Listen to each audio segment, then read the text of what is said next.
Hi everyone, thanks for joining me for a few minutes, and what I'd like to talk to you about is the guilt associated with feeling positive or acknowledging the positives from the COVID pandemic. And this is something that personally I've been working through and working with the Stronger Together team on. But just to give you a bit of a background as to who I am and what I do, my name's Claire Hallam and I work as a physiotherapist for NHFT's Community Brain Injury Service. But alongside this, I separately work for Kettering General Hospital's Bank Physiotherapy on call rota. So this work predominantly involves supporting intensive care and the acute medical services with regards to respiratory physiotherapy. So we will work with patients that are ventilated or not ventilated to improve their ability with their breathing, so to take bigger breaths or to clear secretions, or to get moving again after a prolonged period in bed or after surgery. So there's similarities between the services in the sense that obviously they're both rehab focused, but my work within KGH is obviously more at the acute end, whilst my work with community brain injury is kind of the longer term rehab pathway.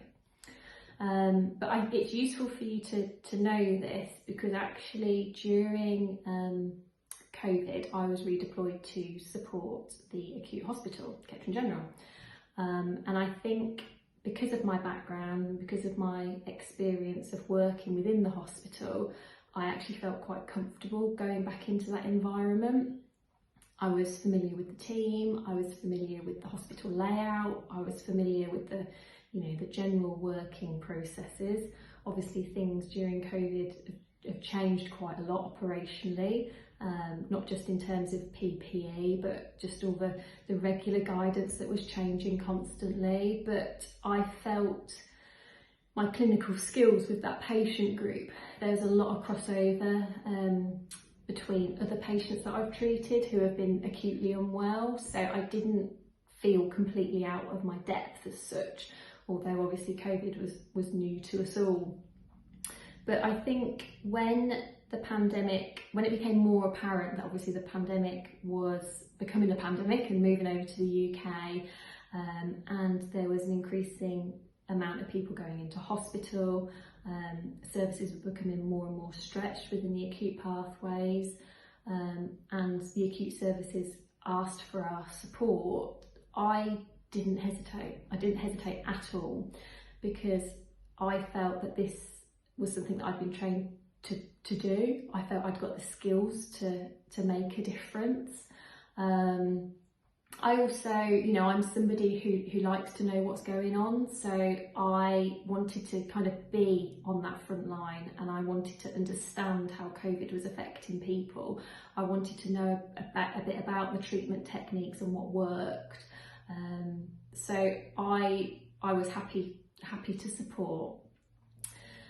So being the only physio within brain injury, I couldn't offer full redeployment because obviously we still had a service to provide, but through discussions with my senior manager, we were able to release me for 1 day a week. So I did 1 day a week as part of NHFT redeployment, and then I worked most weekends on the KGH bank. And that was important for me to do because having worked that 1 day a week, I could see just how tired the staff were getting. So I felt, because obviously I'd got 4 days where I was working within a different setting, I had the reserve to support at the weekends to let the substantive staff at KGH have that time off, have that time away from that environment. So it was busy, but I had a really strong sense of duty that I needed to do this, and I didn't hesitate. I've been thinking about, was I ever scared did I ever think, what on earth am I doing? Why have I chosen to put myself in this position when I don't have to? But none of those thoughts ever kind of crossed my mind at all. I think I just felt I could make a difference, and I knew I'd got quite strong respiratory skills to fall back on. I knew it was an environment I was used to working in, but I thought, you know what, even if they don't need me for that, they might just need me to help move patients, you know, to put them into the proning position, so where they're lying on their tummy, to help more with the rehab side of things, perhaps to work on the wards, to free staff up to move to different areas. So I think, you know, logically I could see I had a role there, and that I'd generally be helpful. And sorry, I'm just looking at my notes. Working in that environment, obviously we all saw the news. Working in that environment, obviously we all saw the news. We saw what was being reported on in terms of, you know, the busyness, the chaos, the horrific amounts of death, just stuff that staff had never experienced before. And that's all very true and all very real. I'm not saying anything different to that, but what I saw when I was in that environment was actually groups of highly skilled professionals across all bandings, all professional domains, working together, but I'm really working together. So if you needed help with anything, you asked and you got it. And there was no, oh no, I'm too busy, or oh no, I don't really know the patient. Actually, people found the answers out. In a very stressful situation, the communication was so clear and succinct. Everything flowed really well. I think actually it's probably one of the best working environments I've worked in. You felt really well supported. I felt, you know, I had great trust in the PPE and how to put it on and take it off. There were opportunities for training, so I attended some in-service training specific to the role of physio within the COVID patient group. I also supported other members of staff on intensive care to kind of go over treatment techniques. So despite everything that was going on, there was still the time to develop staff, and people learn so much and so quickly, and I think they're skills that we won't ever forget. Despite people being really tired, because I'm sure, as you know, wearing the full PPE, it's hot, it's not nice. People took their breaks and were encouraged to take their breaks, and actually every couple of hours were going off the unit just to grab a drink, and there was no guilt associated with that because everyone was going through the same thing. So everybody had each other's backs all the time, and actually as time was going on, because I was supporting for several months, I was looking forward to these shifts. And I think it's because, you know, I live on my own. A lot of my work was still going ahead, but not as usual. Obviously, we were really pushing the virtual kind of, so video call appointments. And actually what I realised is that I really thrive off of that face-to-face interaction. So being able to feel valued, to feel like you're making a difference, to get the kind of positive feedback from staff, like, oh Claire, you're in today, that's brilliant. We've been really struggling. Staff have gone off sick, or just generally tired. I just felt like I kind of bolstered the numbers a little bit to just take the slack off of people. And that's great. It makes you feel really valued. And I think they were just some of the biggest positives that I got from the whole experience. And I just don't think I really thought that those would be positives that I would be getting from it all. But obviously with the positives there are challenges, definitely. and this is where I've done a couple of sessions with the Stronger Together service, which has been fantastic, just to, to have somebody to talk to about the experiences associated with COVID, and actually the guilt of feeling, why am I enjoying working in this environment? It seemed very odd, it seemed very unnatural.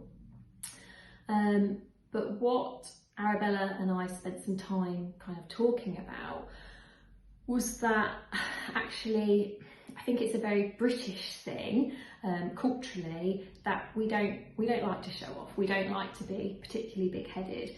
We don't like to give ourselves praise, but actually what we do need to recognise in ourselves and in others is that what we've just been through and worked through and electively put ourselves into it is huge, and it shows bravery and it shows traits of being courageous and extraordinary. And I still cringe a little bit at those words, and I think, I don't know if I can quite associate those words with me at all, because actually I stepped into that from a place of I just wanted to do my best, and I know I've got some skills to offer. But actually it's acknowledging that we are highly skilled professionals and we can adapt our skills to so many different environments, and very quickly as well. If you think of how much change has happened over the NHS, especially in such a short period of time.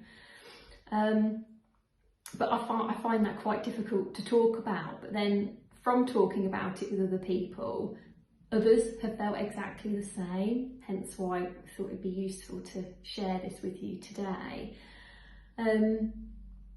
Obviously going into the hospital, it suited me to do that because, like I mentioned, I've spent long periods of time on my own, which during winter is never great.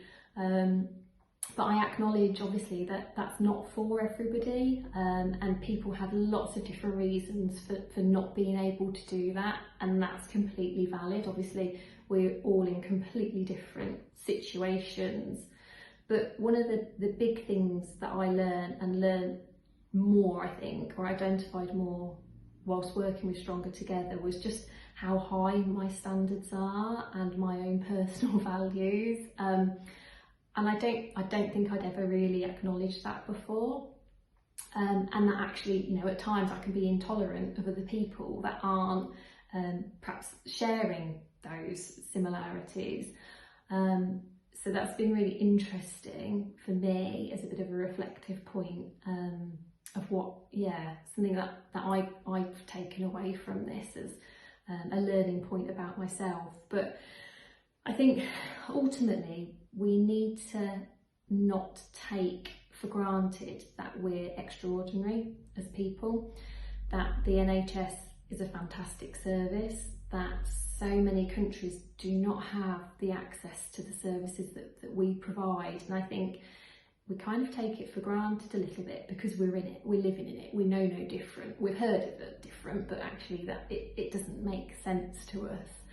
But what we've been able to do in such a short period of time has been absolutely amazing. And I think we just need to acknowledge that a little bit more, and really draw on all of the positives that's come out of an awful situation, because that's what's going to see us going forward. So thank you for listening to me for the last 10-15 minutes or so. I hope you found it interesting. It's been useful for me to kind of talk through it, talk over the points and to discuss the points with the Stronger Together team, and actually just know that some of the feelings that I had, I wasn't alone with, that others have shared similar things, or nationally things have been shared. So yeah, take care everybody.